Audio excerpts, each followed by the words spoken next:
Good morning students. ಇವತ್ತು ನಾವೇನು ಮಾಡೋಣ, ರಾಸಾಯನಿಕ ಶಾಸ್ತ್ರದಲ್ಲಿ ಆಮ್ಲಗಳು ಮತ್ತು ಪ್ರತ್ಯಾಮ್ಲಗಳು ಅಂತ ಹೇಳಿ ಒಂದು ಚಾಪ್ಟರ್ ಐತಿ. ಅದ್ರ ಬಗ್ಗೆ ಇವತ್ತು ತಿಳ್ಕೊಳ್ಳೋಣ. ಆಸಿಡ್ಸ್ ಆರ್ ಬೇಸಿಸ್ ಅಂತಲೂ ಕರೀತಾರೆ ಇಂಗ್ಲೀಷ್ ಒಳಗೆ, ಆಸಿಡ್ ಆ್ಯಂಡ್ ಬೇಸಿಸ್. ಏನಪ್ಪ ಇದು ಆಸಿಡ್ ಆ್ಯಂಡ್ ಬೇಸಿಸ್ ಅಂತಂದ್ರೆ, ಆಸಿಡ್ ಅಂದ್ರೇನು ಸ್ಟ್ರಾಂಗ್ ಇರ್ತೈತಿ, ಆಮೇಲೆ ಸುಡ್ತೈತಿ. ಆಮೇಲೆ ಬೇಸ್ ಅಂತಂದ್ರೇನು ಸುಡೋದಿಲ್ಲ, ಆಮ್ಲೀಯ ಪ್ರತ್ಯಾಮ್ಲೀಯವಾಗಿರ್ತೈತಿ ಅಂತ ಹೇಳಿ ನಮ್ಗೆ ಈಗ ಗೊತ್ತಿ. ಆಸಿಡ್ ಯಾವಪ್ಪ ಅಂತಂದ್ರೆ, ಈಗ ಎಕ್ಸಾಂಪಲ್ ಹಂಗೆ ಕಾಮನ್ ಆಗಿ ತಗೊಳ್ಳೋದಾದ್ರೆ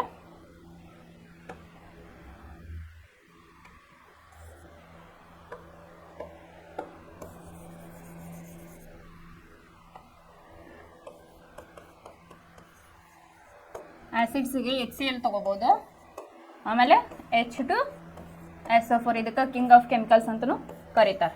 ಏನು H1O3 ಆಗಿರ್ಬೋದು. ಆಮೇಲೆ ಇದ್ರ ಒಳಗೆ ಸ್ಟ್ರಾಂಗ್ ಆಸಿಡ್ ಮತ್ತು ವೀಕ್ ಆಸಿಡ್ ಅಂತೇಳಿ ಬರ್ತೈತಿ. ಈ HCl, H2SO4, ಇವು H1O3 ಇದಾವಲ್ಲ, ಇವು ಸ್ಟ್ರಾಂಗ್ ಆಸಿಡ್ ಅಂತೇಳಿ ಕರೀತಾರೆ. ಇನ್ನು ವೀಕ್ ಆಸಿಡ್ ಅಂತಂದ್ರೆ ಅಸಿಟಿಕ್ ಆಸಿಡ್ ಅಂತನೂ, ಇದು ವೀಕ್ ಆಸಿಡ್. ಇದು ಯಾಕೆ ಇವು ಸ್ಟ್ರಾಂಗ್ ಆಸಿಡ್, ಇವು ಯಾಕೆ ವೀಕ್ ಆಸಿಡ್ ಅಂತೇಳಿ ನಿಮ್ಗೆ ನೆಕ್ಸ್ಟ್ ಗೊತ್ತಾಗ್ತೈತಿ. ಇನ್ನು ಬೇಸಿಸ್ ಯಾವಪ್ಪ ಅಂತಂದ್ರೆ,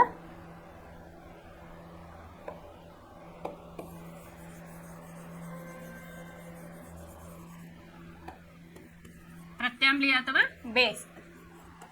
ಕನ್ನಡದಾಗ ಪ್ರತ್ಯಾಮ್ಲೀಯ ಅಂತ ಕರೀತಾರೆ,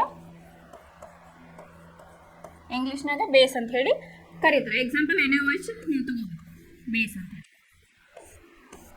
ಇದಿಷ್ಟು. ಈಗ ನಿಮ್ಮ ಮನೆ ಒಳಗೆ ನೀವು ಆಸಿಡ್ಸ್ ನೋಡೋದಾದ್ರೆ, ನಿಂಬೆ ಹಣ್ಣು ಇರ್ತೈತಲ್ಲ, ಅದ್ರೊಳಗೆ ಏನಿರ್ತೈತೆ ಅಂದರೆ ಸಿಟ್ರಿಕ್ ಆಸಿಡ್ ಇರ್ತೈತಿ. ಆಮೇಲೆ ಹುಣಸೆ ಹಣ್ಣೊಳಗೆ ಏನಾಗಿರ್ತೈತಿ, ಟರ್ಟರಿಕ್ ಆಸಿಡ್ ಅಂತೇಳಿ ಇರ್ತೈತಿ. ಅದೇ ಥರ ನಿಮ್ಮ ಟೆಕ್ಸ್ಟ್ ಬುಕ್ನಾಗ ಯಾವ ರೀತಿ ಕೊಟ್ಟಿದ್ದಾರೆ, ಆಸಿಡ್ ಅಂದ್ರೇನು, ಬೇಸ್ ಅಂದ್ರೇನು ಅಂತ ಹೇಳಿ ಕೊಟ್ಟಿದ್ದಾರೆ.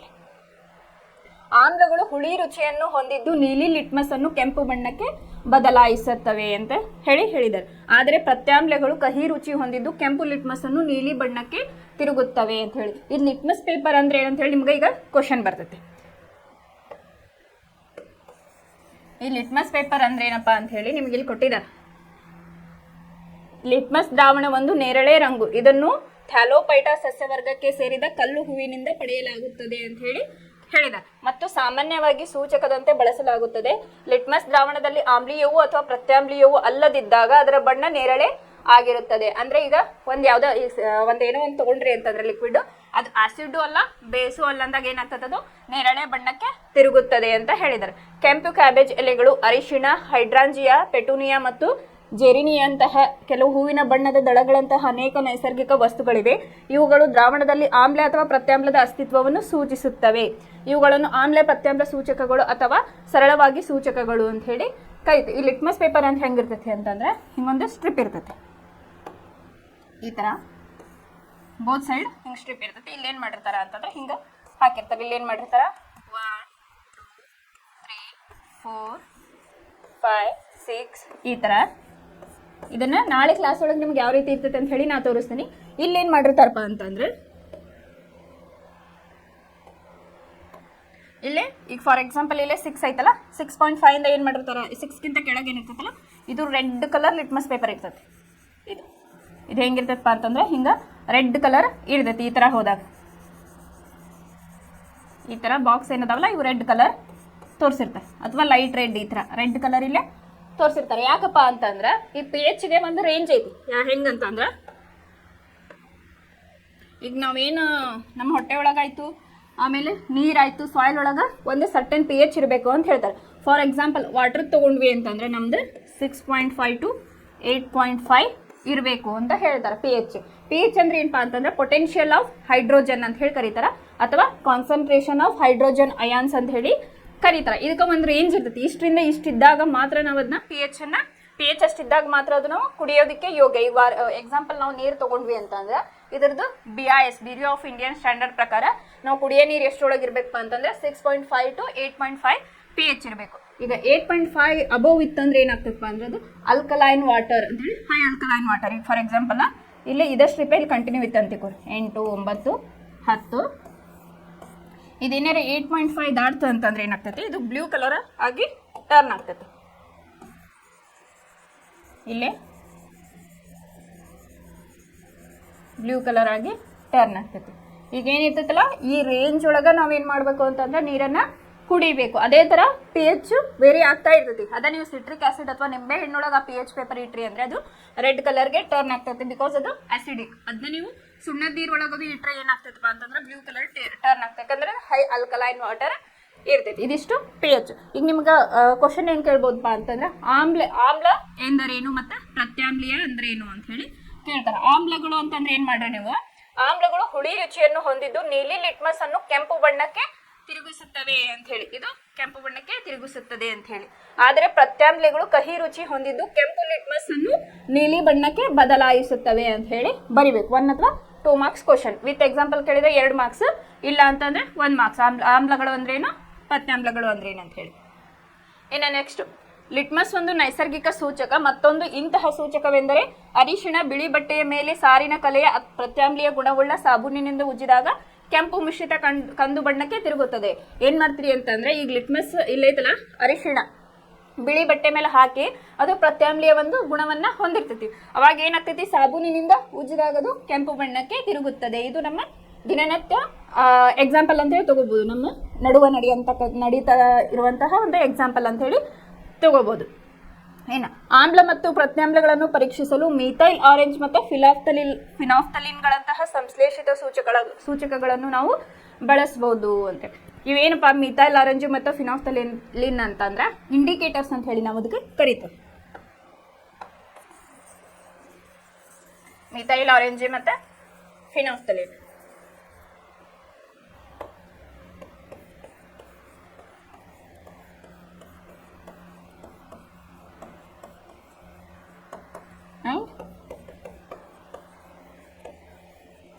ಮೆಥೈಲ್ ಆರೆಂಜ್. ಇವು ಇಂಡಿಕೇಟರ್ ಯಾಕಪ್ಪ ಅಂದ್ರೆ, ಈಗ for example acid base titration ಅಂತ ಹೇಳಿ ಮಾಡ್ತಿರ್ತೇವೆ ಪಿ ಯು ಸಿಗೆ ಹೋದ್ಮೇಲೆ.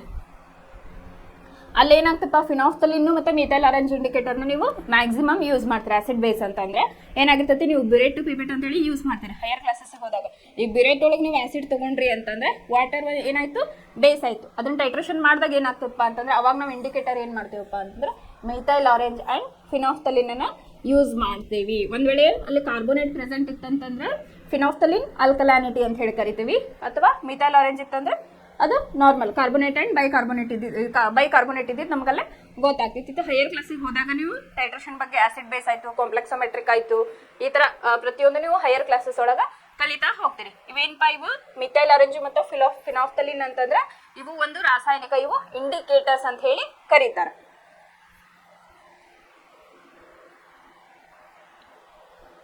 ಈ ಅಧ್ಯಾಯದಲ್ಲಿ ನಾವು ಆಮ್ಲ ಮತ್ತು ಪ್ರತ್ಯಾಮ್ಲಗಳ ಕ್ರಿಯೆಗಳು, ಆಮ್ಲ ಮತ್ತು ಪ್ರತ್ಯಾಮ್ಲಗಳು ಪರಸ್ಪರರ ಪರಿಣಾಮಗಳನ್ನು ಹೇಗೆ ತೊಡೆದು ಹಾಕುತ್ತವೆ ಎಂಬುದನ್ನು ಮತ್ತು ದೈನಂದಿನ ಜೀವನದಲ್ಲಿ ನಾವು ಬಳಸುವ ಮತ್ತು ನೋಡುವ ಇನ್ನೂ ಅನೇಕ ಆಸಕ್ತಿದಾಯಕ ವಿಚಾರಗಳನ್ನು ಈ ಅಧ್ಯಯನದಲ್ಲಿ ನಾವು ಕಲಿತೇವೆ ಅಂತ ಹೇಳಿದ್ದಾರೆ.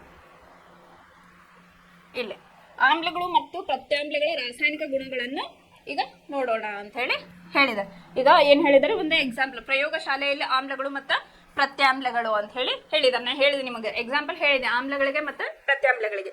ವಿಜ್ಞಾನ ಪ್ರಯೋಗಶಾಲೆಯಿಂದ ಕೆಳಗಿನ ದ್ರಾವಣಗಳನ್ನು ಸಂಗ್ರಹಿಸಿ ಅಂತ ಹೇಳಿದೆ. ಹೈಡ್ರೋಕ್ಲೋರಿಕ್ ಆಮ್ಲ HCl ಅಂತ ಹೇಳಿ ಕರೀತಾರೆ. ಆಮೇಲೆ ಸಲ್ಫೂರಿಕ್ ಆಮ್ಲ H2SO4, ನೈಟ್ರಿಕ್ ಆಮ್ಲ HNO3, ಅಸಿಟಿಕ್ ಆಮ್ಲ CH3COH. ಇದು ವೀಕ್ ಆಸಿಡ್ ಅಂತ ಹೇಳಿ ನಾವು ಕನ್ಸಿಡರ್ ಮಾಡ್ತೀವಿ. ಆಮೇಲೆ ಸೋಡಿಯಂ ಹೈಡ್ರಾಕ್ಸೈಡ್ ಇದೇನಪ್ಪ ಅಂದ್ರೆ ಬೇಸ್ ಅಂತ ಹೇಳಿ ಕರೀತೀವಿ, ಅಥವಾ ಪ್ರತ್ಯಾಮ್ಲೀಯಗಳು ಅಂತ ಹೇಳಿ ಕರಿತೀವಿ. ಕ್ಯಾಲ್ಸಿಯಂ ಹೈಡ್ರಾಕ್ಸೈಡ್ ಇದು ಕೂಡ base. Potassium hydroxide KOH, magnesium hydroxide MgOH twice, ಮತ್ತು ಅಮೋನಿಯಂ ಹೈಡ್ರಾಕ್ಸೈಡ್ NH4OH. ಇಲ್ಲಿ ಕಾಮನ್ ನೋಡ್ರಿ, ಇಲ್ಲಿ OH ಫ್ಯಾಕ್ಟರ್ಸ್ ನಮಗ ಇಲ್ಲೇ ಬಂದಾವ. ಈ ತರ NaOH ಅಥವಾ CaOH ಈ ತರ ಏನ್ ಬರ್ತಾವಲ್ಲ ಪ್ರತ್ಯಾಮ್ಲೀಯಗಳು ಅಂತ ಹೇಳಿ ನಾವು ಕರಿತೀವಿ. ಇವು ಎಕ್ಸಾಂಪಲ್ ಯಾವಪ್ಪ ಅಂತಂದ್ರೆ ಆಸಿಡ್ಗೆ ಇವು ಮೇಲಿನ ಎರಡು ಲೈನ್ ಅದಲ್ಲ, HCl, ಸಲ್ಫೂರಿಕ್ ಆಸಿಡ್, HNO3 ಮತ್ತು ಅಸಿಟಿಕ್ ಆಸಿಡ್, ಇವು ಆಸಿಡ್ಗೆ ಎಕ್ಸಾಂಪಲ್. ಇನ್ನು ಪ್ರತ್ಯಾಮ್ಲೀಯಕ್ಕೆ ಯಾವ್ಯಾವಪ್ಪ ಅಂತಂದ್ರೆ sodium hydroxide, calcium hydroxide, potassium hydroxide, magnesium hydroxide ಮತ್ತು ಅಮೋನಿಯಂ ಹೈಡ್ರಾಕ್ಸೈಡ್ ಅಂತ ಹೇಳಿ ನೀವು ಬರಿಬೋದು. ಇಲ್ಲ ನೆಕ್ಸ್ಟ್, ಮೇಲಿನ ದ್ರಾವಣಗಳ ಒಂದೊಂದು ಹನಿಯನ್ನು ಪ್ರತ್ಯೇಕವಾಗಿ ವಾಚ್ ಗ್ಲಾಸ್ನಲ್ಲಿ ಹಾಕಿ ಕೋಷ್ಟಕ 2.1ರಲ್ಲಿ ತೋರಿಸುವ ಸೂಚಕಗಳ ಒಂದೊಂದು ಹನಿಯೊಂದಿಗೆ ಪರೀಕ್ಷಿಸಿ ಅಂತ ಹೇಳಿ ಹೇಳಿದ್ದಾರೆ. ತೆಗೆದುಕೊಂಡ ಪ್ರತಿಯೊಂದು ದ್ರಾವಣಕ್ಕೆ ಸಂಬಂಧಿಸಿದಂತೆ ಕೆಂಪು ಲಿಟ್ಮಸ್, ನೀಲಿ ಲಿಟ್ಮಸ್, ಫಿನಾಫ್ಥಲಿನ್ ಮತ್ತು ಮಿಥೈಲ್ ಆರೆಂಜ್ ದ್ರಾವಣಗಳ ಬಣ್ಣದಲ್ಲಿ ನೀವು ಯಾವ ಬದಲಾವಣೆಯನ್ನು ವೀಕ್ಷಿಸುತ್ತೀರಿ ಅಂತ ಹೇಳಿದ್ದಾರೆ. ಹೆಂಗ್ ಮಾಡ್ಬೇಕಪ್ಪ ಅಂತಂದ್ರೆ ಇಲ್ಲಿ ಏನ್ ಮಾಡ್ಯಾರ, ದ್ರಾವಣದ ಮಾದರಿ ಅಂತ ಹೇಳಿ. ಇಲ್ಲಿ ಫಾರ್ ಎಕ್ಸಾಂಪಲ್ ಇಲ್ಲಿ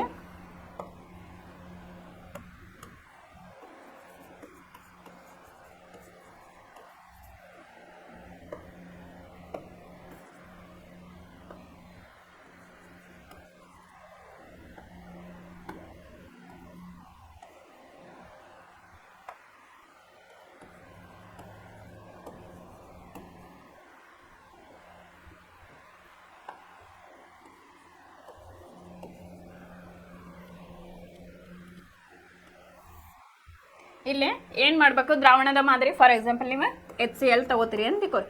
ಇಲ್ಲಿ ಏನು ಮಾಡ್ತೀರಿ, NaOH ಒಂದು ಆ್ಯಸಿಡ್ ಒಂದು ಬೇಸ್ ಹಾಕೊಳ್ಳೋಣ. ಇಲ್ಲೇ H2SO4 ಇನ್ನೊಂದು ಯಾವ್ದು ತೊಗೊಳ್ಳೋಣ ಅಂತಂದರೆ ಬೇಸ್ ಒಳಗೆ KOH ತೊಗೊಳ್ಳೋಣ.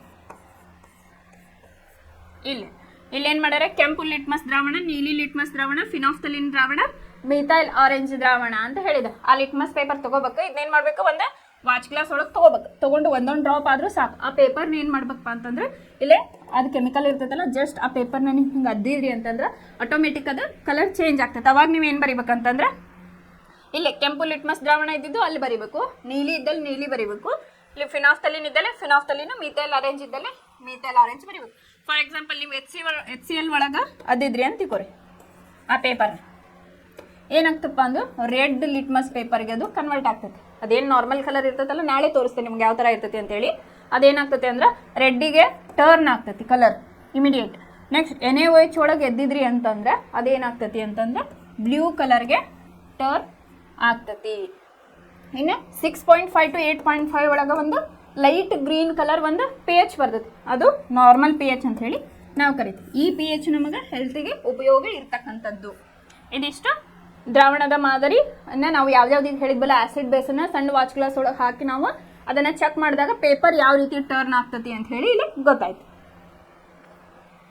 ಇಲ್ಲಿ ಈ ಸೂಚಕಗಳ ಬಣ್ಣದ ಬದಲಾವಣೆಯು ವಸ್ತು ಆಮ್ಲವೇ ಅಥವಾ ಪ್ರತ್ಯಾಮ್ಲವೇ ಎಂಬುದನ್ನು ಸೂಚಿಸುತ್ತದೆ. ಈಗ ರೆಡ್ ಲಿಟ್ಮಸ್ಸಿಗೆ ಅದು ಟರ್ನ್ ಆಯ್ತಂದ್ರೆ ಇದು ಅಸಿಡಿಕ್ ಅಂತ ಹೇಳಿ ನಮಗೆ ಗೊತ್ತಾಯ್ತು. ಬ್ಲೂಗೆ ಟರ್ನ್ ಆತಂದ್ರೆ ಅದು ಬೇಸಿಕ್ ಅಂತ ಹೇಳಿ ಗೊತ್ತಾಯ್ತು.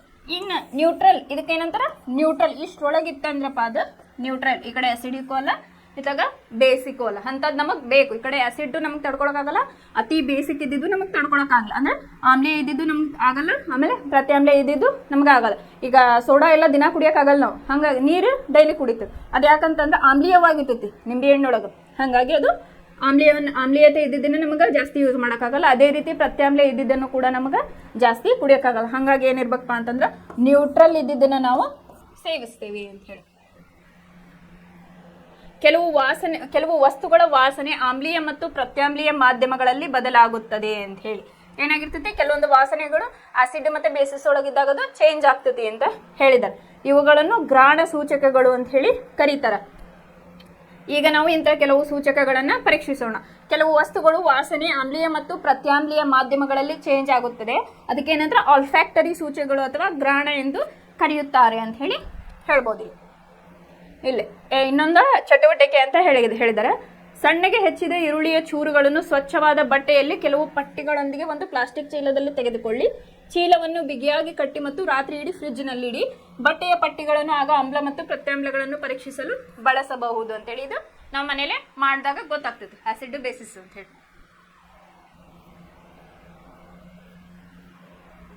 ಇಲ್ಲಿ ಇನ್ನೊಂದು ಚಟುವಟಿಕೆಗಳನ್ನು ಹೇಳಿದ್ದಾರೆ. ಆಮ್ಲಗಳು, ಪ್ರತ್ಯಾಮ್ಲಗಳು ಮತ್ತು ಲವಣಗಳು ಅಂತ ಹೇಳಿ. ಇಲ್ಲಿ ಇವುಗಳಲ್ಲಿ 2 ಬಟ್ಟೆಯ ಪಟ್ಟಿಗಳನ್ನು ತೆಗೆದುಕೊಂಡು ಅವುಗಳ ವಾಸನೆ ಪರೀಕ್ಷಿಸಿ ಅಂತ ಹೇಳಿ ಹೇಳಿದ್ದಾರೆ. ನೆಕ್ಸ್ಟ್ ಅವುಗಳನ್ನು ಸ್ವಚ್ಛವಾದ ಸ್ಥಳದಲ್ಲಿಟ್ಟು ಒಂದರ ಮೇಲೆ ಸಾರ್ವತ್ರಿಕ HCl ದ್ರಾವಣದ ಕೆಲವು ಹನಿಗಳನ್ನು ಹಾಕಿ ಮತ್ತು ಇನ್ನೊಂದರ ಮೇಲೆ ಸಾರರಿಕ್ತಿಕ NaOH ದ್ರಾವಣದ ಕೆಲವು ಹನಿಗಳನ್ನು ಹಾಕಿ. ಅದಕ್ಕೇನು ಕಟ್ಟಿಟ್ಟಿರ್ತೀವಲ್ಲ ಸಪ್ರೇಟ್ ಒಂದಿಷ್ಟಕ್ಕೆ ಏನು ಮಾಡ್ಬೇಕು, ಆಸಿಡ್ನ ಹಾಕಬೇಕು. ಯಾವುದನ್ನ HClನ ಹಾಕಬೇಕು. ಇನ್ನೊಂದಕ್ಕೆ ಏನು ಮಾಡ್ಬೇಕಪ್ಪ ಅಂತಂದ್ರೆ ಬೇಸ್ ಅಥವಾ ಪ್ರತ್ಯಾಮ್ಲೀಯ ಏನಂತ ಹೇಳ್ತೇವಲ್ಲ ನಾವಲ್ಲ, NaOHನ ಕೆಲವು ಡ್ರಾಪ್ಸ್ ಅನ್ನ ಹಾಕ್ರಿ ಅಂತ ಹೇಳಿದ್ರು. 2 ಪಟ್ಟಿಗಳನ್ನು ನೀರಿನಿಂದ ತೊಳೆದು ಪುನಃ ಅವುಗಳ ವಾಸನೆ ಪರೀಕ್ಷಿಸಿ. ಅವಾಗ ಏನ್ ಮಾಡ್ಬೇಕಂತ ತೊಳೆದು ವಾಸನೆಯನ್ನ ನೋಡ್ರಿ ಅಂತ ಹೇಳಿದ್ದಾರೆ. ನಿಮ್ಮ ವೀಕ್ಷಣೆಗಳನ್ನು ದಾಖಲಿಸಿ. ಈಗ ಸ್ವಲ್ಪ ಸಾರರಿಕ್ತಿಕ ವೆನೆಲ್ಲಾ, ಸಾರ ಮತ್ತು ಲವಂಗದ ಎಣ್ಣೆ ತೆಗೆದುಕೊಂಡು ಅವುಗಳ ವಾಸನೆಯನ್ನು ಪರೀಕ್ಷಿಸಿ ಅಂತ ಹೇಳಿದ್ದಾರೆ. ಒಂದು ಪ್ರಮಾಣದಲ್ಲಿ ಸ್ವಲ್ಪ HCl ದ್ರಾವಣ ಮತ್ತು ಇನ್ನೊಂದರಲ್ಲಿ NaOH ದ್ರಾವಣ ತೆಗೆದುಕೊಂಡು ಎರಡೂ ಪ್ರಮಾಣಗಳಿಗೂ ಕೆಲವು ಹನಿ ಸಾರಯುಕ್ತ ವೆನಿಲಾ ಸಾರ ಹನಿಗಳನ್ನು ಸೇರಿಸಿ ಮತ್ತು ಚೆನ್ನಾಗಿ ಕುಲುಕಿ ಅಂತ ಹೇಳಿದರು. ಈಗ ಪುನಃ ವಾಸನೆಯನ್ನು ಪರೀಕ್ಷಿಸಿ ಮತ್ತು ವಾಸನೆಯಲ್ಲಿ ಏನಾದರೂ ಬದಲಾವಣೆಗಳಿದ್ದರೆ ಅದನ್ನು ದಾಖಲಿಸಿ. ಈ ತರ ನೀವು ಮಾಡಿ ನೋಡಿದಾಗ ಏನಾಗ್ತತಿ, ಏನ್ ಚೇಂಜಸ್ ಆಗ್ತತಿ ವಾಸನೆ ಒಳಗ ಅಂತ ಹೇಳಿ ನೋಡಿ ಬರೀರಿ ಅಂತ ಹೇಳಿದರು.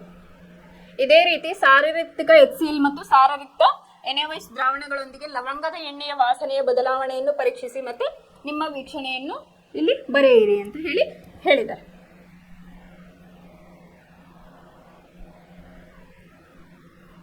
ಇನ್ನು ಆಮ್ಲ ಮತ್ತು ಪ್ರತ್ಯಾಮ್ಲಗಳು ಲೋಹಗಳೊಂದಿಗೆ ಹೆಂಗೆ ಮೆಟಲ್ ಜೊತೆಗೆ ಆಮ್ಲ ಮತ್ತು ಆಸಿಡ್ ಮತ್ತು ಬೇಸಸ್ ಯಾವ ರೀತಿಯಾಗಿ ವರ್ತಿಸ್ತಾವು ಅಂತ ಹೇಳಿದ್ದಾರೆ.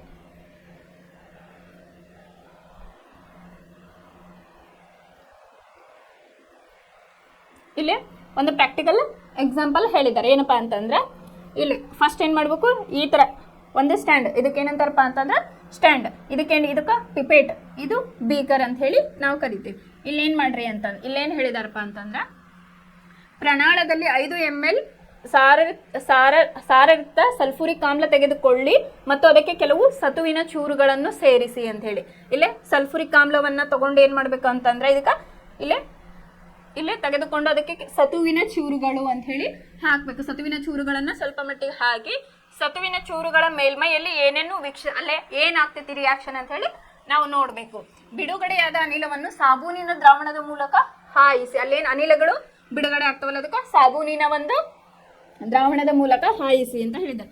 ಸಾಬೂನಿನ ದ್ರಾವಣದಲ್ಲಿ ಗುಳ್ಳೆಗಳು ಉಂಟಾಗುತ್ತವೆ, ಅದು ಯಾಕೆ ಅಂತ ಹೇಳಿ ಕೇಳಿದ್ರು. ನೆಕ್ಸ್ಟ್, ಗಾಳಿ ತುಂಬಿದ ಗುಳ್ಳೆಗಳ ಹತ್ತಿರ ಉರಿಯುತ್ತಿರುವ ಮೇಣದ ಬತ್ತಿಯನ್ನು ತನ್ನಿರಿ. ಇಲ್ಲೇ ಈ ಚಟುವಟಿಕೆಯನ್ನು HCl, HNO3 ಮತ್ತು CH3COOH ಅಂತ ಇನ್ನೂ ಕೆಲವು ಆಮ್ಲಗಳೊಂದಿಗೆ ಪುನರಾವರ್ತಿಸಿ. ಇಲ್ಲೇನು ಮಾಡಿದವರು ಸಲ್ಫೂರಿಕ್ ಆಸಿಡ್ ಜೊತೆಗೆ ಮಾಡಿದ್ದಾರೆ. ಅದೇ ರೀತಿ ಏನು ಮಾಡ್ಬೇಕು ಅನ್ನೋ ಒಂದು ಹೈಡ್ರೋಕ್ಲೋರಿಕ್ ಆಸಿಡ್ ಮತ್ತು ನೈಟ್ರಿಕ್ ಆಸಿಡ್ ಏನಿರ್ತಾವಲ್ಲ ಮತ್ತು ವೀಕ್ ಆಸಿಡ್, ಅಸ್ಟಿಕ್ ಆಸಿಡ್ ಏನೈತಲ್ಲ ಅದ್ರ ಜೊತೆಗೂ ಮಾಡಿ ನೋಡ್ರಿ ಅಂತ ಹೇಳಿದ್ದಾರೆ. ಇಲ್ಲಿ ನೋಡ್ರಿ ಇದು ಹೆಂಗೆ ಸೆಟಪ್ ಮಾಡ್ಯಾರ ಅವರು. ಇದಕ್ಕೆ ಸ್ಟ್ಯಾಂಡ್, ಇದಕ್ಕೇನು ಮಾಡಿದಾರೆ ಹೈಡ್ರೋಜನ್ ಅನಿಲದ ಗುಳ್ಳೆಗಳು, ಅದೇನು ಆಸಿಡ್ ಹಾಕ್ತಾರಲ್ಲ ಆಸಿಡ್ ಹಾಕಿ ಒಂದಿಷ್ಟು ಸತುವಿನ ಚೂರುಗಳನ್ನು ಇಲ್ಲೇ ಹಾಕಿದಾರೆ. ಸತುವಿನ ಚೂರುಗಳನ್ನು ಹಾಕಿದಾಗ ಏನಾಗೈತಿ, ಇಲ್ಲಿ ಬಬಲ್ಸ್ ಬಂದೈತೆ, ಅದೇನು ಹೈಡ್ರೋಜನ್ ಅನಿಲದ ಗುಳ್ಳೆಗಳು ಅಂತ ಹೇಳಿದ್ದಾರೆ. ಇಲ್ಲೇನು ನಿರ್ಗಮ ನಾಳ ಅಂತ ಹೇಳಿದ್ದಾರೆ. ಇಲ್ಲೇ ಪಾಪ್ ಶಬ್ದದೊಂದಿಗೆ ಹೈಡ್ರೋಜನ್ ಅನಿಲ ಉರಿಯುತ್ತಿರುವುದು ಅಂತ ಹೇಳಿ. ಇಲ್ಲೇನಾಗ್ತೈತಿ, ಆಸಿಡ್ ಹಾಕಿದಾಗ ಇಲ್ಲೇ ಸತುವಿನ ಚೂರುಗಳನ್ನು ಹಾಕಿದಾಗ ಅಲ್ಲಿ ಬಬಲ್ಸ್ ಬರ್ತೈತಿ, ಅದು ಸ್ವಲ್ಪ ಹಿಸಿಂಗ್ ಸೌಂಡ್ ಅಂತ ಹೇಳಿ ಕರೀತಾರೆ, ಅವಾಗ ಬರ್ತೈತಿ. ಅದನ್ನೇನು ಹೇಳ್ಯಾರ, ಅನಿಲ ಉರಿಯುತ್ತಿರುವುದು. ಇಲ್ಲೇ ಮೇಣದ ಬತ್ತಿ ಹಿಡಿದಿದ್ದಾರೆ. ಹೈಡ್ರೋಜನ್ ತುಂಬಿದ ಸಾಬೂನಿನ ಗುಳ್ಳೆ ಇಲ್ಲೇ ಫಾರ್ಮ್ ಆಗಿದ್ದು ನೋಡಿ, ಇಲ್ಲಿ ತೋರಿಸಿದ ಗುಳ್ಳೆಗಳನ್ನು.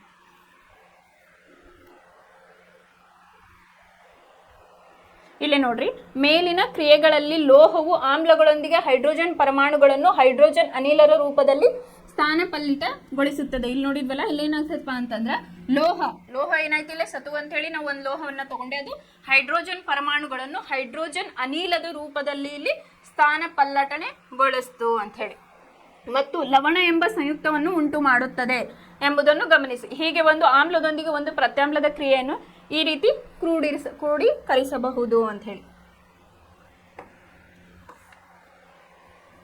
ಇಲ್ಲಿ ಆಮ್ಲ ಅಂದ್ರೆ ಆಸಿಡ್ ಪ್ಲಸ್ ಲೋಹ, ಅವಾಗ ಏನಾಗ್ತದಪ್ಪ ಅಂದ್ರೆ ಲವಣ ಪ್ಲಸ್ ಹೈಡ್ರೋಜನ್ ಅನಿಲ ಬಂತಿಲ್ಲ. ಇಲ್ಲೇ ಓವರ್ ಆಲ್ ಏನು ಮಾಡಿದ್ದಾರೆ ಅವರು ಅಂತಂದ್ರೆ, ಈ ಎಕ್ಸ್ಪೆರಿಮೆಂಟ್ ಒಳಗೆ ಏನಾಗುತ್ತಲ್ಲ ಅದನ್ನ ಫಾರ್ಮುಲಾ ಪ್ರಕಾರ ಕನ್ನಡದಲ್ಲಿ ಬರೆದಿದ್ದಾರೆ. ಫಸ್ಟ್ ಏನು ಮಾಡಿದ್ದಾರೆ, ಆಸಿಡ್ ಇಲ್ಲೇ ಸತು ಏನು ಮೆಟಲ್ ಅಥವಾ ಲೋಹ, ಅವಾಗ ಏನಾಯ್ತು ನಮಗೆ ಪ್ರಾಡಕ್ಟ್ ಏನು ಬಂತು, ಲವಣ ಮತ್ತು ಹೈಡ್ರೋಜನ್ ಅನಿಲಗಳು ಇಲ್ಲೇ ಬಂತು ಅಂತ ಹೇಳಿದ್ದಾರೆ. ಇನ್ನು ಇಲ್ಲಿ ನಡೆದ ಕ್ರಿಯೆಯನ್ನು ಕೆಳಗಿನಂತೆಯೂ ಬರೆಯಬಹುದು ಅಂತ, ಇಲ್ಲೇ ಚಟುವಟಿಕೆ 2.4 ಇನ್ನೊಂದು ಕೊಟ್ಟಿದ್ದಾರೆ. ಒಂದು ಪ್ರಣಾಳದಲ್ಲಿ ಸತುವಿನ ಕೆಲವು ಚೂರುಗಳನ್ನು ತೆಗೆದುಕೊಳ್ಳಿ ಅಂತ ಹೇಳಿದ್ದಾರೆ. ಪ್ರಣಾಳ ಅಂತಂದ್ರೆ ಎಷ್ಟು ಅಂತೂ ಬರ್ತಾವ, ಇನ್ನೊಂದು ಬೀಕರ್ ಅಂತ ಹೇಳಿನೂ ಬರ್ತಾವೆ. ಇಲ್ಲಿ ಏನು ಮಾಡ್ರಿ, ಸತುವಿನ ಕೆಲವು ಚೂರುಗಳನ್ನು ಹಾಕ್ರಿ ಅಂತ ಹೇಳಿದ್ದಾರೆ. ಇದಕ್ಕೆ 2 ml ಸೋಡಿಯಂ ಹೈಡ್ರಾಕ್ಸೈಡ್ ಸೇರಿಸಿ ಮತ್ತು ಅದನ್ನ ಹೀಟ್ ಮಾಡ್ರಿ ಅಂತ ಹೇಳಿದ್ದಾರೆ. ಸೋಡಿಯಂ ಹೈಡ್ರಾಕ್ಸೈಡ್ ಒಂದು ಟೆಸ್ಟ್ ಟ್ಯೂಬ್ ತಗೊಂಡು ಅದಕ್ಕೆ ಏನು ಮಾಡಿದ್ರು ಅಂತಂದ್ರೆ ಸತುವಿನ ಚೂರುಗಳನ್ನು ಹಾಕಿ ಅದಕ್ಕೆ ಇಲ್ಲೇ ಸೋಡಿಯಂ ಹೈಡ್ರಾಕ್ಸೈಡ್ ಒಂದು 2 ml ಹಾಕಬೇಕು. ಇಲ್ಲೇ ಸೇಮ್ ಇದ್ರ ಜೊತೆಗೆ ಹೆಂಗೆ ಮಾಡಿದ್ರಲ್ಲ ಆ ರೀತಿಯಾಗಿ ಸ್ಟೆಪ್ಸ್ನ ಪುನರಾವರ್ತಿಸಿ ಅಂತ ಹೇಳಿದ್ದಾರೆ. ಇಲ್ಲಿ ಏನಾಗ್ತದಪ್ಪ ಅಂತಂದ್ರೆ NaOH ಪ್ಲಸ್ ಸತುವನ್ನು ಹಾಕಿದಾಗ Na2 ZnO twice plus H2 ಅಂತ ಹೇಳಿ ನಮಗಿಲ್ಲ ಬರ್ತೈತಿ. ಆ ರೀತಿ ಮೇಲೆ ಹೆಂಗೆ ಮಾಡಿದ್ವಲ್ಲ ನಾವು ಸಲ್ಫ್ಯೂರಿಕ್ ಆಸಿಡ್ ತೊಗೊಂಡು ಅದಕ್ಕೆ ಸತುವಿನ ಚೂರುಗಳನ್ನು ಹಾಕಿದಾಗ ಏನು ರಿಯಾಕ್ಷನ್ ಆದಲ್ಲ ಅದೇ ರೀತಿ ಎಲ್ಲಿ ಮಾಡಿದ್ರಿ ಇಲ್ಲೇ 2NaOH ಸೋಡಿಯಂ ಹೈಡ್ರಾಕ್ಸೈಡ್ ತೊಗೊಂಡು ಸತುವಿನ ಚೂರುಗಳನ್ನು ಇಲ್ಲ ಹಾಕಿದ್ರು. ಹಾಕಿದಾಗ ಏನಾತಪ್ಪ ಅಂತಂದ್ರೆ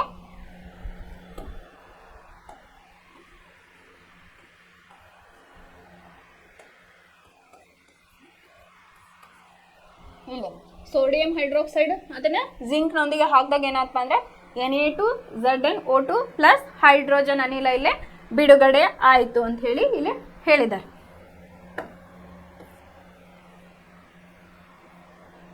ಇಲ್ಲಿ ಈ ಕ್ರಿಯೆಯಲ್ಲಿ ಮತ್ತೊಮ್ಮೆ ಹೈಡ್ರೋಜನ್ ಉಂಟಾಗುವುದನ್ನು ನೀವು ಗಮನಿಸಿ ಅಂತ ಹೇಳಿ ಹೇಳಿದ್ದಾರೆ. ಆಮೇಲೆ ಇಂತಹ ಕ್ರಿಯೆಗಳು ಎಲ್ಲ ಲೋಹಗಳೊಂದಿಗೆ ಸಾಧ್ಯವಿಲ್ಲ ಅಂತಲೂ ಕೂಡ ಹೇಳಿದ್ದಾರೆ. ಇಲ್ಲಿ ಹೈಡ್ರೋಜನ್ ಫಾರ್ಮ್ ಆಯಿತು ಮತ್ತು ಇದೇನಾಗ್ತದಪ್ಪ ಅಂತಂದ್ರೆ ಎಲ್ಲ ಲೋಹಗಳಿಗೂ ಈ ರೀತಿ ರಿಯಾಕ್ಷನ್ಸ್ ಆಗೋದಿಲ್ಲ ಅಂತ ಹೇಳಿ ಕೊಟ್ಟಿದ್ದಾರೆ. ಆಮೇಲೆ ಲೋಹದ ಕಾರ್ಬೋನೇಟ್ ಮತ್ತು ಲೋಹದ ಹೈಡ್ರೋಜನ್ ಕಾರ್ಬೋನೇಟ್ಗಳು ಆಮ್ಲಗಳೊಂದಿಗೆ ಹೇಗೆ ವರ್ತಿಸುತ್ತವೆ ಅಂತೇಳಿ ಹೇಳಿದ್ದಾರೆ. ಯಾವ್ಯಾವು? ಲೋಹದ ಕಾರ್ಬೋನೇಟ್ ಮತ್ತು ಲೋಹದ ಹೈಡ್ರೋಜನ್ ಕಾರ್ಬೋನೇಟ್ಗಳು ಆಮ್ಲಗಳೊಂದಿಗೆ ಅಂದ್ರೆ ಆಸಿಡ್ನೊಂದಿಗೆ ಹೇಗೆ ವರ್ತಿಸುತ್ತವೆ ಅಂತ ಹೇಳಿ ಹೇಳಿದ್ದಾರೆ. ಎರಡು ಪ್ರಣಾಳಗಳನ್ನು ತೆಗೆದುಕೊಂಡು ಅವುಗಳನ್ನು A ಮತ್ತು B ಎಂದು ಬರೆಯಿರಿ ಅಂತ ಹೇಳಿದ್ದಾರೆ. ಇಲ್ಲೇನ್ ಮಾಡಿದಾರ? ಪ್ರಣಾಳ 1 ಅದಕ್ಕೆ A ಅಂತ ಹೇಳಿದ್ದಾರೆ. ಆಮೇಲೆ ಪ್ರಣಾಳ B ಅಂತ ಹೇಳಿ ಕೊಟ್ಟಿದ್ದಾರೆ. ಪ್ರಣಾಳ A ಯಲ್ಲಿ 0.5 ಗ್ರಾಮ್ ಸೋಡಿಯಂ ಕಾರ್ಬೋನೇಟ್ ಮತ್ತು ಇಲ್ಲೇ ಪ್ರಣಾಳ B ಯಲ್ಲಿ 0.5 ಸೋಡಿಯಂ ಹೈಡ್ರೋಜನ್ ಕಾರ್ಬೋನೇಟ್ ಅಂತ ಹೇಳಿ. ಒಂದ್ರಾಗ ಏನ್ ತಗೋಬೇಕಪ್ಪ ಅಂತಂದ್ರೆ ಇಲ್ಲೇ ಸೋಡಿಯಂ ಕಾರ್ಬೋನೇಟ್ ತಗೋಬೇಕು, ಇನ್ನೊಂದ್ರಾಗ ಏನ್ ಮಾಡ್ಬೇಕು ಸೋಡಿಯಂ ಹೈಡ್ರೋಜನ್ ಕಾರ್ಬೋನೇಟ್ ಅಂತ ಹೇಳಿ ತಗೋಬೇಕು. ಇಲ್ಲೇನ್ ಮಾಡಿದಾರೆ ನೋಡ್ರಿ, ಸೋಡಿಯಂ ಕಾರ್ಬೋನೇಟ್ ಇಲ್ಲೇ ತಗೊಂಡಿದ್ದಾರೆ. ಆಮೇಲೆ ಎರಡು ಪ್ರಣಾಳಗಳಿಗೂ ಸುಮಾರು 2 ml ನಷ್ಟು HCl ಅನ್ನ ಸೇರಿಸಿ ಅಂತ ಎರಡಕ್ಕೂ ಏನ್ ಮಾಡಬೇಕು 2 ml HCl ನ ಹಾಕಬೇಕು. ಅಲ್ಲಿ ಪ್ರತಿ ಸಂದರ್ಭದಲ್ಲೂ ಉತ್ಪತ್ತಿಯಾಗುವ ಅನಿಲ 2.2 ಚಿತ್ರದಲ್ಲಿ ತೋರಿಸಿರುವಂತೆ ಸುಣ್ಣದ ತಿಳಿ ನೀರಿನ ಕ್ಯಾಲ್ಸಿಯಂ ಹೈಡ್ರಾಕ್ಸೈಡ್ ದ್ರಾವಣ ಮೂಲಕ ಹಾಯಿಸಿ ಮತ್ತು ನಿಮ್ಮ ವೀಕ್ಷಣೆಗಳನ್ನು ದಾಖಲಿಸರಿ ಅಂತ ಹೇಳಿದ್ರು. ಇಲ್ಲೇನ್ ಮಾಡಿದ್ರಪ್ಪ, 2 ಪ್ರಣಾಳಗಳನ್ನು ತಗೊಂಡ್ರು. ಪ್ರಣಾಳ A ಒಳಗ ಸೋಡಿಯಂ ಕಾರ್ಬೋನೇಟ್ನ ಹಾಕಿದ್ರು, ಇನ್ನೊಂದು ಪ್ರಣಾಳದೊಳಗ ಏನ್ ಮಾಡಿದ್ರು ಸೋಡಿಯಂ ಹೈಡ್ರೋಜನ್ ಕಾರ್ಬೋನೇಟ್ನ ಹಾಕಿದ್ರು. ಏನ್ ಮಾಡಿದ್ರು 2 ml HCl ನ ಎರಡಕ್ಕೂ 2 ml ಹಾಕಿದ್ರು. ಅವಾಗ ಏನ್ ಚೇಂಜಸ್ ಆತ ಅಂತ ಹೇಳಿ ಇಲ್ಲಿ ರಿಯಾಕ್ಷನ್ ಮೂಲಕ ಅವರು ಬರೆದಿದ್ದಾರೆ. ಪ್ರಣಾಳ A ಏನಾಯ್ತು, ಫಸ್ಟ್ Na2CO3 ಇದು ಸಾಲಿಡ್ ಫಾರ್ಮ್ ಒಳಗ ಇರ್ತೈತಿ. ಅದಕ್ಕೆ ಏನ್ ಮಾಡಿದ್ರು HCl ನ ಹಾಕಿದ್ರು.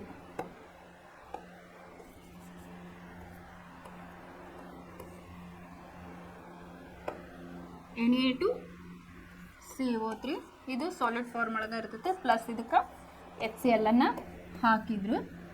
ಅವಾಗ ಏನಾಯ್ತು ನಮಗೆ 2NaCl ಇದು ಅಕ್ವೇಸ್ ಫಾರ್ಮ್ ಒಳಗ ಇರ್ತೈತಿ. ಪ್ಲಸ್ H2O ಇದು liquid form plus CO2 gas ಇಲ್ಲೇ ಬಿಡುಗಡೆ ಆಯಿತು.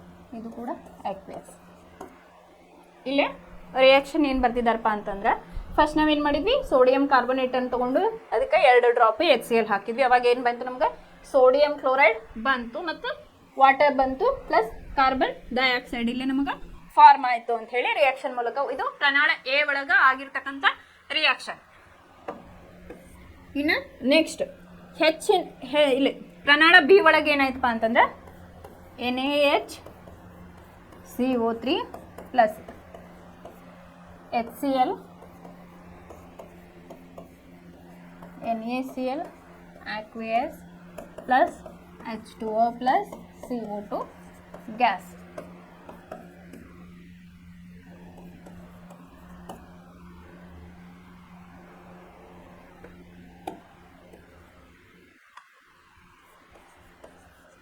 ಇನ್ನು ಪ್ರಣಾಳ B ಒಳಗೆ ಏನು ತಗೊಂಡಿದ್ರು, ಸೋಡಿಯಂ ಹೈಡ್ರೋಜನ್ ಕಾರ್ಬೋನೇಟ್ ಅನ್ನ ತಗೊಂಡಿದ್ರು. ಅದಕ್ಕೆ ಏನ್ ಮಾಡಿದ್ರಪ್ಪ ಅಂತಂದ್ರೆ HCl ನ ಹಾಕಿದ್ರು. ಅಂದ್ರೆ ಎಕ್ವೇಸ್ ಅಂತಂದ್ರೆ ಲಿಕ್ವಿಡ್ ಫಾರ್ಮ್ ಒಳಗೆ ಇರ್ತೈತಿ ಅಂತ ಹೇಳಿ ಅದನ್ನ ಡೈಲ್ಯೂಟ್ ಮಾಡಿರ್ತಾರ ಅಂತ ಹೇಳಿ ಇಲ್ಲ HCl ಹಾಕಿದ್ರು. ಅವಾಗ ಏನ್ ಬಂತಪ್ಪ ಅಂತಂದ್ರೆ ನಮಗಿಲ್ಲಿ NaCl ಬಂತು plus water plus carbon dioxide ನಮಗಿಲ್ಲಿ ಬಂತು ಅಂತ ಹೇಳಿ ಗೊತ್ತಾಯ್ತು. ನೆಕ್ಸ್ಟ್ ಬಿಡುಗಡೆಯಾದ ಕಾರ್ಬನ್ ಡೈಆಕ್ಸೈಡ್ ಅನಿಲವನ್ನು ಅಂದ್ರೆ ಇಲ್ಲೇನಾಯ್ತು, ಕಾರ್ಬನ್ ಡೈಆಕ್ಸೈಡ್ ಅನಿಲ ಇಲ್ಲಿ ಉತ್ಪತ್ತಿ ಆಯಿತು. ಸುಣ್ಣದ ತಿಳಿ ನೀರಿನ ಮೂಲಕ ಹಾಯಿಸಿದಾಗ ಏನು ಮಾಡಬೇಕು? ಈಗ ಕಾರ್ಬನ್ ಡೈಆಕ್ಸೈಡ್ ನಮಗೆ ಬಂತಲ್ಲ, ಅದಕ್ಕೆ ಸುಣ್ಣದ ತಿಳಿ ನೀರನ್ನು ಹಾಯಿಸಿದಾಗ ಏನಾಗ್ತತಿ ಅಂತ ಹೇಳಿ ಬರೆಯೋಣ.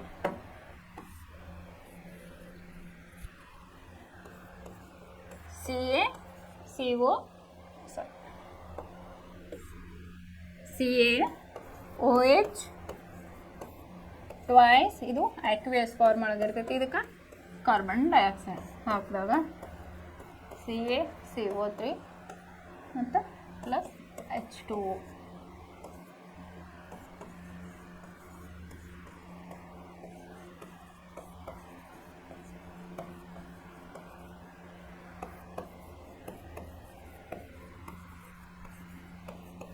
ಸುಮ್ಮನೆ ನೀರು. ಇಲ್ಲೇನಾಯ್ತು, ನಮ್ದು ಪ್ರಣಾಳ ಎ ಮತ್ತು ಬಿ ಒಳಗೆ ಕಾರ್ಬನ್ ಡೈಆಕ್ಸೈಡ್ ಇಲ್ಲೇ ಫಾರ್ಮ್ ಆಯಿತು. ಆ ಕಾರ್ಬನ್ ಡೈಆಕ್ಸೈಡ್ಗೆ ಏನು ಮಾಡಿದ್ರಪ್ಪ ಅಂತಂದ್ರೆ ಸುಣ್ಣದ ನೀರು ಅಂತಂದ್ರೆ ಅದು CaOH ಟ್ವೈಸ್. ಸುಣ್ಣದ ನೀರು ಅಂದ್ರೆ ಇಲ್ಲಿ ಅಕ್ವಿಯಸ್ ಅಂತ ಕೊಟ್ಟಾರಲ್ಲ, ಅದು ಲಿಕ್ವಿಡ್ ಫಾರ್ಮ್ ಒಳಗಿರ್ತೈತಿ ಅಂತೇಳಿ ಅದನ್ನ ಹಾಯಿಸಿದಾಗ ಏನಾಯ್ತಪ್ಪ ಅಂತಂದ್ರೆ CaCO3 ಬಂತು, ಕ್ಯಾಲ್ಸಿಯಂ ಕಾರ್ಬೋನೇಟ್. ಅದು ವೈಟ್ ಕಲರ್ ಒಂದು ರೆಸಿಡ್ಯೂ ಅಂತ ಹೇಳಿ ನಾವು ಕರಿತೀವಿ. ಪ್ಲಸ್ ಇಲ್ಲೇ ವಾಟರ್ ಬಂತು ಅಂತ ಹೇಳಿ ಇಲ್ಲಿ ತಿಳಿತೈತಿ. ಇನ್ನು ನೆಕ್ಸ್ಟ್, ಹೆಚ್ಚಿನ ಕಾರ್ಬನ್ ಡೈಆಕ್ಸೈಡ್ ಹಾಯಿಸಿದಾಗ ಈ ಕೆಳಗಿನ ಕ್ರಿಯೆ ನಡೆಯುತ್ತದೆ. ಇನ್ನು ಹೆಚ್ಚಿನ ಕಾರ್ಬನ್ ಡೈಆಕ್ಸೈಡ್ ಹಾಯಿಸಿದಾಗ ಏನಾಗ್ತತಿ ಅಂತ ಹೇಳಿ ನೋಡೋಣ. CaCO3 plus H2O plus CO2 gas. ಅವಾಗ ಏನಾಗ್ತದೆ?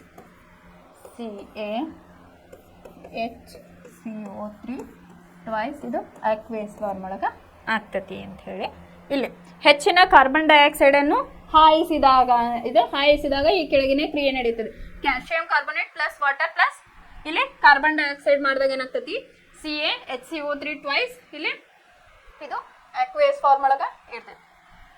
ಆಕ್ವಿಯಸ್ ಫಾರ್ಮ್ ಒಳಗೆ ಇಲ್ಲೇನು ಹೇಳಿದಾರೆ ನೋಡ್ರಿ, ಸುಣ್ಣದ ಕಲ್ಲು, ಸೀಮೆ ಸುಣ್ಣ ಮತ್ತು ಅಮೃತ ಶಿಲೆಗಳು ಕ್ಯಾಲ್ಸಿಯಂ ಕಾರ್ಬೋನೇಟ್ನ ವಿವಿಧ ರೂಪಗಳು. ನಾ ಹಿಂದೆ ಇದೊಂದು ಇದ್ರೊಳಗೆ ಹೇಳಿದ್ದೆ ಇದ್ದ, ಮೇ ಬಿ ವಿಭಜನ ಕ್ರಿಯೆನ ದ್ವಿಸ್ಥಾನಪಲ್ಲಟ ವಿಭಜನ ಕ್ರಿಯೆ ಒಳಗೆ ಹೇಳಿದ್ದೆ ಅನಿಸ್ತತಿ.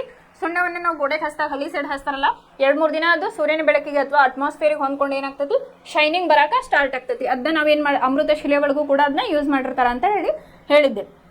ಇಲ್ಲೇ ಸುಣ್ಣದ ಕಲ್ಲು, ಸೀಮೆ ಸುಣ್ಣ ಮತ್ತು ಅಮೃತ ಶಿಲೆಗಳು ಕ್ಯಾಲ್ಸಿಯಂ ಕಾರ್ಬೋನೇಟ್ನ ವಿವಿಧ ಒಂದು ರೂಪಗಳು ಅಂತೇಳಿ. ಎಲ್ಲ ಲೋಹದ ಕಾರ್ಬೋನೇಟ್ ಮತ್ತು ಹೈಡ್ರೋಜನ್ ಕಾರ್ಬೋನೇಟ್ಗಳು ಆಮ್ಲಗಳೊಂದಿಗೆ ವರ್ತಿಸಿ ಸಂಬಂಧಪಟ್ಟ ಲವಣ, ಕಾರ್ಬನ್ ಡೈಆಕ್ಸೈಡ್ ಮತ್ತು ನೀರನ್ನು ಉಂಟು ಮಾಡುತ್ತವೆ ಅಂತ ಹೇಳಿ ಹೇಳಿದ್ದಾರೆ. ಈ ಕ್ರಿಯೆಯನ್ನು ಹೀಗೂ ಕ್ರೋಢೀಕರಿಸಬಹುದು ಅಂತ ಹೇಳಿ ಹೇಳಿದ್ರು. ಲೋಹದ ಕಾರ್ಬೋನೇಟ್ ಲೋಹದ ಹೈಡ್ರೋಜನ್ ಕಾರ್ಬೋನೇಟ್ ಪ್ಲಸ್ ಆಮ್ಲ, ಅವಾಗ ಏನಾಗ್ತೈತಿ? ಲವಣ ಬರ್ತೈತಿ, ಕಾರ್ಬನ್ ಡೈಆಕ್ಸೈಡ್ ಬರ್ತೈತಿ ಮತ್ತು ನೀರು ಬರ್ತೈತಿ ಅಂತೇಳಿ ಈ ರೀತಿಯಾಗಿ ನೀವು ಬರಿಬೋದು. ಒಂದು ನೀವು ಎಕ್ಸಾಮ್ನಾಗ ಫಾರ್ಮುಲಾನು ಬರಿಬೋದು, ಇಲ್ಲ ನಂಗೆ ಫಾರ್ಮುಲಾ ಡಿಫಿಕಲ್ಟೀಸ್ ಆಗ್ತದಪ್ಪ ಅಂತಾಗ ನೀವು ಈ ಸೆಂಟೆನ್ಸ್ನ ಕೂಡ ಇಲ್ಲಿ ಬರೀಬೋದು. ಎರಡೂ ಬರಿಬೇಕಂತ ಏನಿಲ್ಲ, ಫಾರ್ಮುಲಾ ಆದರೂ ಬರಿಬೋದು ಅಥವಾ ಕನ್ನಡದಾಗ ಬರಿಬೇಕು. ಇಲ್ಲ ನಾವು ಎರಡೂ ಬರಿತೇವೆ ಅಂತಂದರೆ ಮೇಲ್ಗಡೆ ಫಾರ್ಮುಲಾ ಬರೀರಿ. ಫಾರ್ಮುಲಾ ಬರೋದು ಈಗ ಫಾರ್ ಎಕ್ಸಾಂಪಲ್ ಇದು ಕ್ಯಾಲ್ಸಿಯಂ ಕಾರ್ಬೋನೇಟು, ನೀರು, ಕಾರ್ಬನ್ ಡೈಆಕ್ಸೈಡ್ ಅಂತ ಹೇಳಿ ಅದ್ರ ಕೆಳಗೆ ಅದನ್ನ ಬರಿಬೇಕು. ಇನ್ನು ಆಮ್ಲ ಮತ್ತು ಪ್ರತ್ಯಾಮ್ಲಗಳು ಪರಸ್ಪರ ಹೇಗೆ ವರ್ತಿಸುತ್ತವೆ ಅಂತ ಹೇಳಿ ಹೇಳಿದ್ದಾರೆ. ಇಲ್ಲಿ ಆಮ್ಲ ಮತ್ತು ಪ್ರತ್ಯಾಮ್ಲಗಳು ಪರಸ್ಪರ ಹೇಗೆ ವರ್ತಿಸುತ್ತವೆ ಅಂತ ಹೇಳಿ. ಈಗ ಆಸಿಡ್ ಆ್ಯಂಡ್ ಬೇಸಿಸ್ ಯಾವ ರೀತಿಯಾಗಿ ವರ್ತನೆ ಮಾಡ್ತಾವ ಅಂತ ಹೇಳಿ.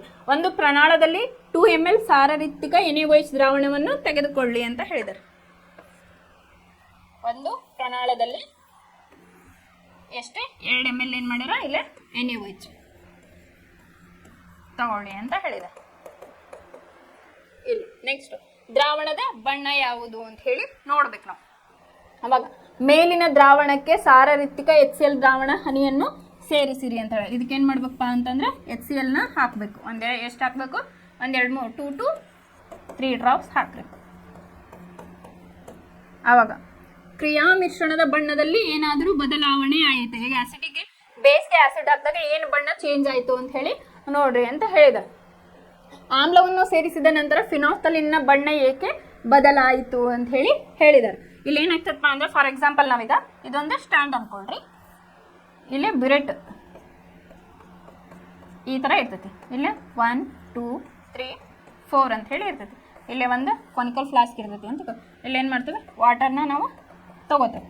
ತಗೊಂಡಾಗ ಇದ್ರೊಳಗೆ ಏನಿರ್ತದಪ್ಪ ಅಂದ್ರೆ H2SO4 ಇರ್ತೈತಿ ಅನ್ಕೊಳ್ರಿ. ಸಮಥಿಂಗ್ ಒಂದು ನಾರ್ಮ್ಯಾಲಿಟಿದು ಒಂದು H2SO4 ಇರ್ತದೆ ಅಂತ ತಿಳ್ಕೊರಿ. ಇದಕ್ಕೆ ನಾವೇನು ಮಾಡ್ತೇವಪ್ಪ ಅಂದ್ರೆ ಇದು ಒಂದು ಆಸಿಡ್ ಬೇಸ್ ಟೈಟ್ರೇಷನ್ ಅಂತೂ ನಾವು ಕರಿತೇವೆ. ಇದು ಒಂದು ಸ್ಟ್ಯಾಂಡ್ ಅನ್ಕೊಳ್ರಿ.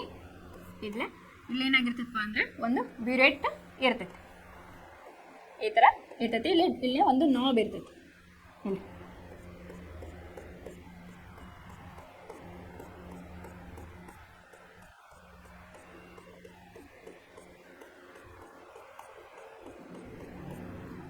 1 2 3 4 5 7 8 ಇಲ್ಲ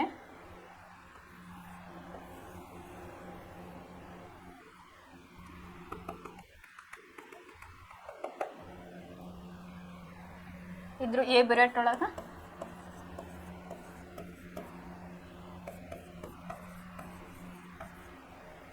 ಇಲ್ಲೇ HCl ತೊಗೊಂಡಾರ ಅವ್ರೆ. ಈಗ ನಾ ಹಂಗೆ ಇನ್ನೊಂದು ಆಸಿಡ್ ತೊಗೊಂಡೇನಿ. ಇಲ್ಲಿ ಫಾರ್ ಎಕ್ಸಾಂಪಲ್ ಏನಪ್ಪ, ಒಂದು ಸ್ಟ್ಯಾಂಡಿಗೆ ಬ್ಯೂರೇಟ್ ಹಾಕಿದ್ವಿ, ಅದ್ರೊಳಗೆ ಏನು ಮಾಡೀನಿ ನಾನು, ಒಂದ್ರಾಗ ಆಸಿಡ್ ಹಾಕಿನಿ, ಇನ್ನೊಂದ್ರಾಗಿಲ್ಲ ಬೇಸ್. NaOH ತೊಗೊಳ್ರಿ ನೀವು. ವಾಟರ್ ಒಂದು ಬೇಸ್ ಅಂತೇಳಿ ನಾವು ಕರಿತೇವೆ. ಯಾಕೆ ಹೇಳ್ರಿ, H2O H plus OH minus base ಆತಲ್ಲ ಇದು. ಹಾಗಾಗಿ ವಾಟರ್ನೂ ಕೂಡ ನಾವಿಲ್ಲ ಬೇಸ್ ಅಂತ ಹೇಳಿ ತಗೋತೀವಿ. ಇದಕ್ಕೆ ಏನು ಮಾಡೋದಪ್ಪ ಅಂತಂದ್ರೆ ಫಿನಾಫ್ಥಲಿನ್ ಇಂಡಿಕೇಟರ್ 1-2 ಡ್ರಾಪ್ ಹಾಕೋದು. ಫಿನಾಫ್ಥಲಿನ್ ಇಂಡಿಕೇಟರ್ನ ಹಾಕಬೇಕು. 1 or 2 ಡ್ರಾಪ್ಸ್ ಹಾಕಿದಾಗ ಏನಾಗ್ತೈತಿ ಅಂತಂದ್ರೆ ಅದು ಒಂದು ಸ್ವಲ್ಪ ಕಲರ್ ಚೇಂಜ್ ಆಗ್ತೈತಿ. ಅಂದರೆ ಫಾರ್ ಎಕ್ಸಾಂಪಲ್ ಕಾರ್ಬೋನೇಟ್ ಇತ್ತಂತ ಕೊರಿ, ಇದು ಪಿಂಕ್ ಕಲರ್ ಬರ್ತೈತಿ ಲೈಟಾಗಿ. ನೀರೊಳಗೆ ಏನಾರ ಕಾರ್ಬೋನೇಟ್ ಇತ್ತಂದ್ರೆ ಪಿಂಕ್ ಕಲರ್ ಬರ್ತೈತಿ. ಅವಾಗ ನೀವು ಆ್ಯಸಿಡ್ ಹಾಕಿದ್ರಿ ಅಂತಂದ್ರೆ ಅದು ಒಂದೊಂದು ಡ್ರಾಪ್ ಒಂದೊಂದು ಕಲರ್ಲೆಸ್ ಆಗ್ತಾ ಹೋಗ್ತೈತಿ. ಅದೇ ರೀತಿ ಇಲ್ಲಿ ಏನು ಹೇಳಿದಾರಪ್ಪ ಅಂತಂದ್ರೆ, ಈಗ NaOH ತೊಗೊಂಡದಕ್ಕೆ ಏನು ಮಾಡಬೇಕು, HCl ದ್ರಾವಣವನ್ನು ಹಾಕಬೇಕು. ಅವಾಗ ಏನಾಗ್ತೈತಿ ಅಂದರೆ ಬಣ್ಣ ಚೇಂಜ್ ಆಗ್ತೈತಿ. ಆಮ್ಲವನ್ನು ಸೇರಿಸಿ ನಂತರ ಫಿನಾಫ್ಥಲಿನ್ ಬಣ್ಣ ಏಕೆ ಬದಲಾಯಿತು ಅಂತ ಹೇಳಿ ಕ್ವಶನ್ ಮಾಡಿ. ಈಗ ಮೇಲಿನ ಮಿಶ್ರಣಕ್ಕೆ ಕೆಲವು ಹನಿ NaOH ಅನ್ನು ಸೇರಿಸಿ ಅಂತ ಹೇಳಿದ. ಫಿನಾಫ್ಥಲಿನ್ನ ಗುಲಾಬಿ ಬಣ್ಣ ಪುನಃ ಕಾಣಿಸಿಕೊಂಡಿದೆ. ಏನಾಗ್ತದಪ್ಪ ಅಂತಂದ್ರೆ ಅಲ್ಲೇ ರೀಕ್ರಿಯೇಷನ್ ಆಯ್ತಾ ಅಂತ ಹೇಳಿ ಕೇಳಿದೆ. ಹೀಗ್ಯಾಕೆ ಆಗಿರಬಹುದು ಎಂದು ಆಲೋಚಿಸಿರಿ ಅಂತ ಹೇಳಿ ಹೇಳಿದೆ. ಮೇಲಿನ ಚಟುವಟಿಕೆಗಳು ಪ್ರತ್ಯಾಮ್ಲದ ಪರಿಣಾಮವನ್ನು ಆಮ್ಲ ಶೂನ್ಯಗೊಳಿಸುತ್ತದೆ. ಅದೇನು ಮಾಡ್ತಪ್ಪ, ಪ್ರತ್ಯಾಮ್ಲೀಯ ಗುಣ ಏನೈತಲ್ಲ ಅದನ್ನ ಶೂನ್ಯವಾಗಿ ಮಾಡುತ್ತದೆ ಮತ್ತು ಆಮ್ಲದ ಪರಿಣಾಮವನ್ನು ಪ್ರತ್ಯಾಮ್ಲ ಶೂನ್ಯಗೊಳಿಸುತ್ತದೆ ಎಂಬುದನ್ನು ನಾವು ವೀಕ್ಷಿಸಿದ್ದೇವೆ. ಇಲ್ಲಿ ನಡೆದ ಕ್ರಿಯೆಯನ್ನು ಹೇಗೆ ಬರೆಯಬಹುದು ಅಂತ ಹೇಳಿ ಹೇಳಿದ್ದಾರೆ. ಯಾವ ರೀತಿಯಾಗಿ ಅಂತ ಹೇಳಿ ನೋಡ. ಇಲ್ಲಿ ಏನು ಮಾಡಿದ್ದಾರೆ ಅವರು, NaOH ಇದನ್ನ ಎಕ್ವಿಯಸ್ ಫಾರ್ಮ್ ಒಳಗೆ ತೊಗೊಂಡಿದ್ದ, ಅಂದರೆ ಲಿಕ್ವಿಡ್ ಫಾರ್ಮ್ ಒಳಗೆ ತೊಗೊಂಡ್ರೆ ಪ್ಲಸ್ ಅದಕ್ಕೆ ಏನು ಮಾಡಿದ್ರು, HCl ಅನ್ನು ಹಾಕಿದ್ರು. ಅವಾಗ ಏನಾಗ್ತತಿ, NaCl ಪ್ಲಸ್ ವಾಟರ್. ಇದು ಲಿಕ್ವಿಡ್ ಫಾರ್ಮ್, ಇದು ಎಕ್ವಿಯಸ್ ಫಾರ್ಮ್, ಇದು ಕೂಡ ಎಕ್ವಿಯಸ್ ಫಾರ್ಮ್ ಅಂತ ಹೇಳಿ. ಯಾಕಂದರೆ ಎಲ್ಲ ನಾವು ಇಲ್ಲಿ ಲಿಕ್ವಿಡ್ ಒಳಗೆ ತೊಗೊಂಡೇವೆ. ಏನು ಮಾಡಿದ್ರು, ಸೋಡಿಯಂ ಹೈಡ್ರಾಕ್ಸೈಡ್ ತೊಗೊಂಡ್ರು, ಅದಕ್ಕೆ ಅಲ್ಲೇ HCl ನ ಒಂದೆರಡು ಡ್ರಾಪ್ ಹಾಕಿದಾಗ ಏನಾಗ್ತಪ್ಪ ಅಂದ್ರೆ ನಮ್ಗೆ ಸೋಡಿಯಂ ಕ್ಲೋರೈಡ್ ಮತ್ತು ವಾಟರ್ ಇಲ್ಲೇ ಬಿಡುಗಡೆ ಆಗ್ತತಿ ಅಂತ ಹೇಳಿ ಇಲ್ಲಿ ಗೊತ್ತಾಗ್ತತಿ. ಆಮ್ಲ ಮತ್ತು ಪ್ರತ್ಯಾಮ್ಲಗಳ ನಡುವಿನ ಕ್ರಿಯೆಯಿಂದ ಲವಣ ಮತ್ತು ನೀರು ಉಂಟಾಗುವುದನ್ನು ತಟಸ್ಥೀಕರಣ ಕ್ರಿಯೆ ಅಂತ ಹೇಳಿ ಕರೀತೇವೆ. ಇದಕ್ಕೆ ತಟಸ್ಥೀಕರಣ ಅಂದ್ರೆ ಏನಪ್ಪಾ ಅಂತಂದ್ರೆ, ಆಮ್ಲ ಮತ್ತು ಪ್ರತ್ಯಾಮ್ಲಗಳ ನಡುವಿನ ಕ್ರಿಯೆಯಿಂದ ಲವಣ ಮತ್ತು ನೀರು ಉಂಟಾಗುವುದನ್ನು, ಯಾವುದು ಆಮ್ಲ ಮತ್ತು ಪ್ರತ್ಯಾಮ್ಲೀಯ ಕ್ರಿಯೆಯೊಳಗೆ ಲವಣ ಮತ್ತು ನೀರು ಉಂಟಾಗುವ ಕ್ರಿಯೆಯನ್ನು ನಾವೇನಂತೇವೆ, ತಟಸ್ಥೀಕರಣ ಎನ್ನುತ್ತೇವೆ. ಸಾಮಾನ್ಯವಾಗಿ ತಟಸ್ಥೀಕರಣ ಕ್ರಿಯೆಯನ್ನು ಹೀಗೆ ಬರೆಯಬಹುದು ಅಂತ ಹೇಳಿ. ಪ್ರತ್ಯಾಮ್ಲ ಪ್ಲಸ್ ಆಮ್ಲ, ಲವಣ ಮತ್ತು ನೀರು ಬರ್ತೈತೆ ಅಂತ ಹೇಳಿ. ಇಲ್ಲಿ ತಟಸ್ಥೀಕರಣ ಎಂದರೇನು ಅದನ್ನು ಸಮೀಕರಣ ರೂಪದಲ್ಲಿ ಬರೆಯಿರಿ ಅಥವಾ ಈ ಥರ ಕೇಳಿದ್ರು ಅಂತಂದ್ರೆ ಏನು ಮಾಡಿರಿ, ಆಮ್ಲ ಮತ್ತು ಪ್ರತ್ಯಾಮ್ಲಗಳ ನಡುವಿನ ಕ್ರಿಯೆಯಲ್ಲಿ ಲವಣ ಮತ್ತು ನೀರು ಉಂಟಾಗುವುದನ್ನು ನಾವು ತಟಸ್ಥೀಕರಣ ಅಂತ ಹೇಳಿ ಹೇಳ್ತೇವೆ ಅಂತ ಹೇಳಿ. ಏನು ಮಾಡ್ರಿ, ನೀವು ಇದನ್ನು ನೆನಪಿಟ್ಕೊಳ್ರಿ, ಪ್ರತ್ಯಾಮ್ಲ ಮತ್ತು ಆಮ್ಲ. ಅವಾಗ ಏನಾಗ್ತೈತಿ, ಈ ಕಡೆ ಏನು ನಾವೀಗ ಪ್ರತಿವರ್ತಕ ಅಂತ ಹೇಳಿ ಕರಿತೇವೆ. ಪ್ರತಿವರ್ತಕ ಇದು ಉತ್ಪನ್ನ. ಇದನ್ನು ನೀವು ನೆನಪಿಟ್ಕೊಂಡ್ರಿ ಅಂತಂದ್ರೆ ಈ ಸೆಂಟೆನ್ಸ್ ನೀವು ಈಸಿಯಾಗಿ ಬರೀತೀರಿ. ಇಲ್ಲಿ ಏನಾಗೈತಿ, ಆಮ್ಲ ಮತ್ತು ಒಂದು ಪ್ರತ್ಯಾಮ್ಲದ ಕ್ರಿಯೆ ನಡೆಯುತ್ತೆ. ಅವಾಗ ನಮಗೇನು ಬಂತಪ್ಪ, ಇಲ್ಲೇ ಪ್ರಾಡಕ್ಟ್ ಲವಣ ಮತ್ತು ನೀರು ಬಂತು. ಇದಕ್ಕೆ ನಾವೇನಂತೀವಿ, ತಟಸ್ಥೀಕರಣ ಅಂತ ಹೇಳಿ ಕರಿತೇವೆ ಅಂತ ಹೇಳಿ ನೀವು ಬರಿಬೋದು.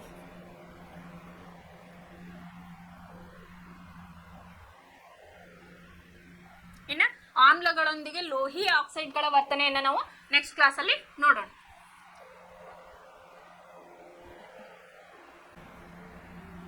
ಇನ್ನು ನೆಕ್ಸ್ಟ್ ಕ್ಲಾಸ್ ಒಳಗೆ ಏನು ಮಾಡೋಣಪ್ಪ ಅಂತಂದ್ರೆ, ಇನ್ನು ನೆಕ್ಸ್ಟ್ ಕ್ಲಾಸ್ ಒಳಗೆ ಅಲೋಹೀಯ ಆಕ್ಸೈಡ್ನೊಂದಿಗೆ ಪ್ರತ್ಯಾಮ್ಲಗಳ ವರ್ತನೆಯನ್ನು ಯಾವ ರೀತಿಯಾಗಿರ್ತೈತಿ ಅಂತ ಹೇಳಿ ನಾವು ನಾಳೆ ಕ್ಲಾಸ್ ಒಳಗೆ ನೋಡೋಣ. ಆಮೇಲೆ ಇದಕ್ಕೆ ರಿಲೇಟೆಡ್ ಇವತ್ತೇನು ಎಕ್ಸ್ಪೆರಿಮೆಂಟ್ ಅದಾವಲ್ಲ, ನಾಳೆ ನಾದ್ರದ್ದು ನಿಮ್ಗೆ ಕೆಲವೊಂದು ಪ್ರಾಕ್ಟಿಕಲ್ ಮಾಡಿ ತೋರಿಸ್ತೀನಿ, ಮತ್ತು ಕೆಲವೊಂದು ಯೂಟ್ಯೂಬ್ ಒಳಗೆ ಯಾವ ರೀತಿಯಾಗಿ ರಿಯಾಕ್ಷನ್ ಆಗ್ತೈತಿ ಅಂತ ಹೇಳಿ ನಿಮ್ಗೆ ತೋರಿಸ್ತೀನಿ. ಆ ದೃಶ್ಯ ಮಾಧ್ಯಮವನ್ನು ನೀವು ನೋಡಿದಾಗ ಈಸಿಯಾಗಿ ನೆನಪಿಟ್ಕೋತೀರಿ ಅಂಥೇಳಿ, ಅದು ನಿಮ್ಗೆ ಕಲಿಯೋಕೆ ಈಸಿ ಆಗ್ತೈತಿ ಮತ್ತು ನೆನಪಿಟ್ಕೊಳ್ಳೋಕೆ ನಿಮಗದು ಸುಲಭ ಆಗ್ತೈತಿ. ಅದನ್ನು ನಾಳೆ ಕ್ಲಾಸ್ ಒಳಗೆ ನಾನು ನಿಮ್ಗೆ ತೋರಿಸ್ತೀನಿ. ಧನ್ಯವಾದಗಳು.